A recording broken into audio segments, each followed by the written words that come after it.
Sən özünə güvənən adamsan. Amma Belal deyəndə ki, səninlə ayaqüstə döyüşəcək, bu sənin proqnozlaşdırdığın nokautu biraz da həyəcan qatır. Necə düşünürsən? Mən buna inanmıram. Düşünürəm ki, boş-boş danışır. Bir saniyə belə inanmıram. Amma bunu demişkən, Jack'a qarşı çıxıb ayaqüstə döyüşməyə çalışdı. Düzdür, bəlkə Canelo əlləri var. Qulaq as, gəl real danışaq. Mən bu haqda heç danışmaq istəmirəm, çünki inanmıram. Daha çox düşünürəm ki, necə düzgün deyim. Elə bil hamını inandırmaq üçün tərs psixologiya işlədir. Sonra da çıxıb bir ayaqdan yapışacaq və ölənə qədər onu tutmağa çalışacaq. Çünki bilir ki, mən ondan qurtulan kimi oyun bitdi. Amma bir şey də var. Yaşadıqca öyrənirsən. Səhv edirsən, səhvlərindən dərs çıxarırsan. Bəs JJ'mlə döyüşdə ona səhv etdi. İki variant var.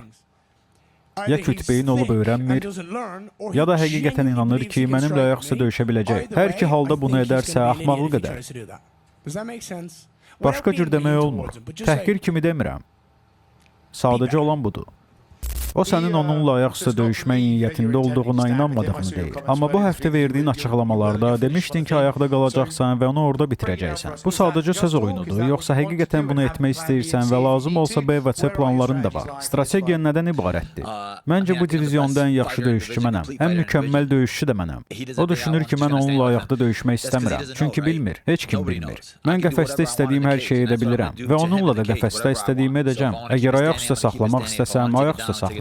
Yerə salmaq istəsəm, yerə salacam. Taekwondo döyüşünə çevirmək istəsəm, onu da edəcəm. Onun yeganə qazanmaq şansı qaçmaqdır. Amma qəfəsin qapısı bağlanandan sonra artıq qaça bilməyəcək. Səncə Yan Geri səni göz ardı edir, deyəndə ki, səni nokautu salacaq, sonra İslamı döyəcək, sonra Şafqatdan qısa salacaq, sonra da Protesla döyüşəcək. O göyə baxacaq nokautu düşəndə. Çünki referi onu oyadacaq. Vacib olan budur. Danışmaq asandır. Boşboğaz döyüşçü çox görmüşük. Ən zəif döyüşçülər çox danışmağa meyilli olurlar. O və Colby Covington yəqin eyni yazıcıdan istifadə edirlər. Heç biri danışa bilmir. Heç biri də səmimi deyil. Mənim üçün sözlərin dəyəri yoxdur. Əməllərin dəyəri var. İslamla bir gün döyüşəcəyini düşünürsən? Hal-hazırda məni maraqlandıran yeganə döyüş mən və Yan döyüşüdür. Booker bildirib ki, sənin güləşini high-kicklə neytrallaşdıracaq. Bu barədə nə deyə bilərsən? Deyərdim ki, güləş texnikası high-kicklə dayandırmaq mümkün deyil. Bəlkə diz zərbəsi ilə mümkündür, amma high-kicklə yox. Məqsədin sadəcə onu məğlub etmək, yoxsa həm də bunu daha möhtəşəm formada edərək, titul sırasında sənin qarşında heç kimin qalmadığını göstərməkdir. Əlbəttə, məqsəd onu bitirməkdir, həm də erkən bitirmək. Lakin bunu zorla axtarmayacam. Çox vaxtım var, 25 dəqiqəm var. Bilirəm ki, finiş özü gələcək. Mən sadəcə onu tapmalıyam. Paddy Pimblett titula səndən daha tez çıxış hüququ əldə etsə, təəccüblənərsən? Xeyr.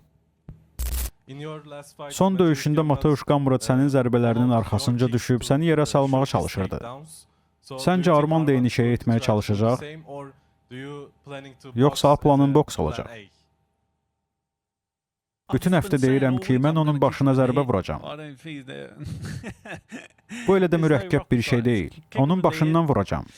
Onda görərik necə güləşəcək. Salam Den, Dohaya xoş gəlmisən.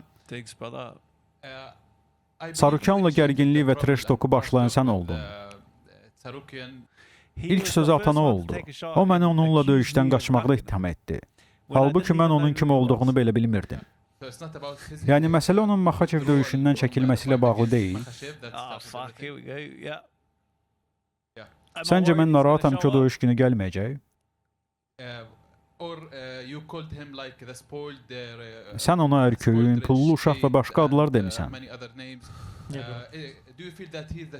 Titulu yolunda ən qısa marşrut olduğunu düşünürsən? Bu dolayısıyla verilən bir sualdır. Bəli, elədir. Qəti olaraq odur. O nömrə bir namizəddir.